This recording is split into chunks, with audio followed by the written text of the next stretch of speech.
Welcome to Tapped In. My name is David Figueroa-Martinez of DFM Coaching. And on this episode, we're discussing controlling the controllables. And as chaotic as Jiu-Jitsu is and chaotic as a round can be, and as many things as we encounter, hurdles, injuries, everything under the sun, your goal is going to be able to control a couple of things so that your mindset doesn't wander and go into like negative territory. And what I mean by that is you can control your effort, how much training you're putting in, how consistent you're going to be on training, what you're going to be training, what your goals are when you're training. All these things are specific to you. No one has to inform you of any of this. No one has to do it for you. These are all things that you yourself can do and should probably do. You should not wait for your instructor to give you assignments, should not wait for your instructor to give you homework or a game or suggest things. If they do, it's great. Some instructors are really good at giving homework and feedback, and I think you should study this guy or this woman or go down this path. And then there's other instructors that don't give you a whole lot. They don't give you a whole lot of praise. They don't give you a whole lot of discussion, feedback, and you're just sort of on your own. That's going to be something that you're going to have to deal with. Either side of the coin, your effort is what you can control. So when you come to class, make sure you have a game plan in mind, that you have something that you're working on. You have short-term, long-term goals, and that you're consistent with how much you're coming to class. Those are all things that you yourself can control. Mind you, how often you come to class, if you have a busy family, if you have a second or third job, those things are going to hinder some of your consistency. And life is just what it is. But as much as you can control it. You can control your attitude. Do you show up with curiosity in mind, or do you show up frustrated from the get-go? Are you in a place where you're receptive to information, receptive to failures, successes? You have to be accepting of both, and you have to be able to understand that there's a blessing in both and there's a lesson in both. If you come to class and you're already kind of shut out or shut off, or maybe you're having a bad day, that class isn't going to be as useful for you as if you came to class more receptive to the information that was being presented. Sometimes we have a really bad day and you get to class and you're just not into it. There are those days that I've had where that has happened, and my goal for that day is, let me just have fun. And that's okay. There's nothing wrong with having a day or two during the week where you're just, I'm going to shut my brain off. I just need this quote unquote therapy session for a minute, and it'll let me erase a lot of what I'm dealing with or the day that I had. And I just want to roll and experience a roll and roll to exhaustion or whatever it might be. Those are good training sessions as well. But if you're looking for information, you have to be open to it. And if you're in this negative space, sometimes that's not going to happen. Sometimes you come in, and I've had students who are in the middle of a terrible day, and then they're not getting the technique on top of that, and it's just snowballing into an even worse day. Try to negate some of that. Try to erase some of that. Try to put yourself into like a zero position mindset and just, this is what I get to do now. I'm happy to be here. I'm enjoying what I'm doing, and I might get smashed by who knows who, but I'm here. So have that attitude of just, I want to enjoy everything and I want to receive everything that's going to come in. Your preparation is going to be in line with this as well. Are you rested? In some cases, we can't control that because our jobs are our jobs and we have families. Are you hydrated? Are you warmed up? Are you mentally focused for class and or that competition or comp class? Like I said before, you have to come in with a certain mind state so that you can get everything you can get out of it. Your responses to the things that happen are also in your control. I've trained with people who have had a hard time with tough training. I've had people who have had a hard time maybe losing to people who were less experienced. I've had people who have declined roles with me based on one thing or another, and I'm a pretty safe training partner, and sometimes it's just their own mindset at that moment. They're not ready for that. They're not in a mindset of that. I don't know what it is. but your response to the things that happen are super important. And again, they are things that you can control. When I lose, I accept the loss and I get very curious.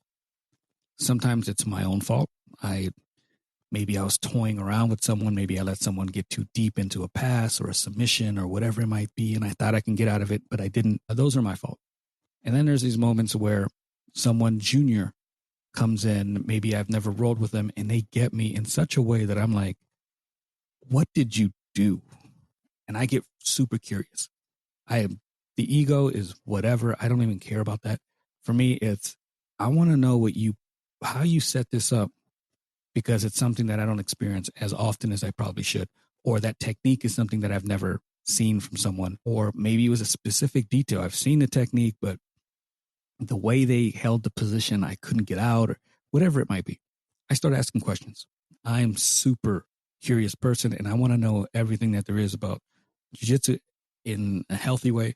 And so when I get got, I want to know what you did and how you did it. And sometimes I already know. Sometimes I know it was a little bit my fault. Sometimes it was, I was trying to negate you from getting to a position that I know you love, and I did a terrible job at that. And I still haven't figured out your finishing position.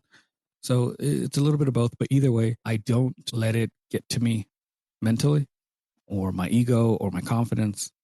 It is just one of those things where I'm still trying to figure things out, slap hands, and I go right back at it like it never happened. The reason these things matter is they reduce your mood swings. If you can at least, there's so much you can't control. So if you can at least control some of the things that I mentioned, you don't find yourself in the extremes when it comes to like negative self-talk, because you're doing certain things right. It's like that. I forgot, he was a Navy guy and he wrote a book. And one of the things he said was, make your bed first thing in the morning. If I can control my attitude, my preparation, the way I came into the gym, I'm at least doing something right to start off with. That if I get smashed during the training session, I did something right.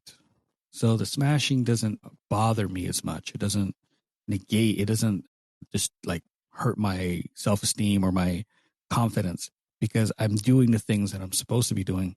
But the smashes are just going to happen sometimes. And understanding that it's going to help you reduce the mood swings, avoid some of the spiraling thoughts. It helps you build consistency, which is a huge ingredient in everything you're going to do. It allows you to anchor yourself into something specific, something that no one else can control.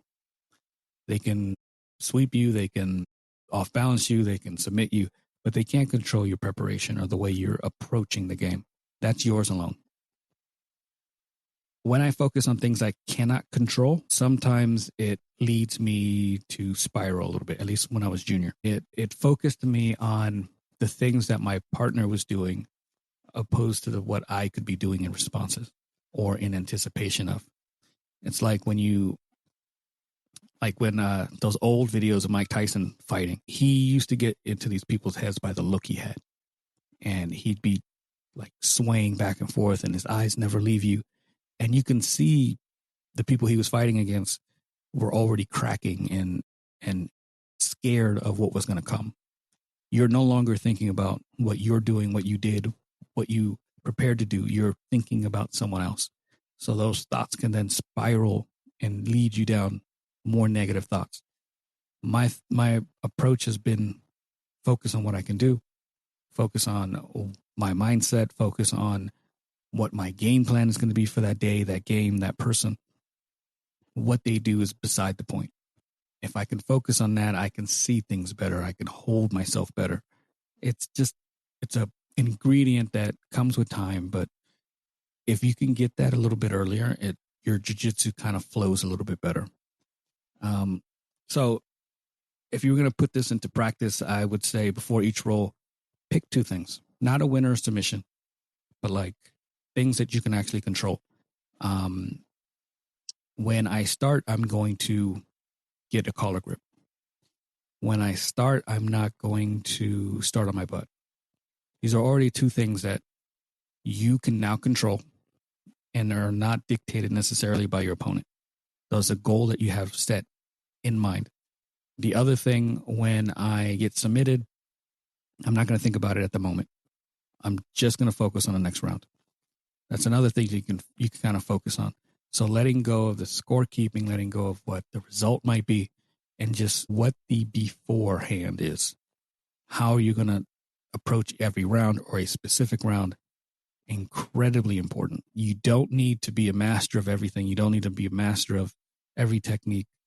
But if you can head into each round mastering yourself and your mindset, everything else kind of falls into place.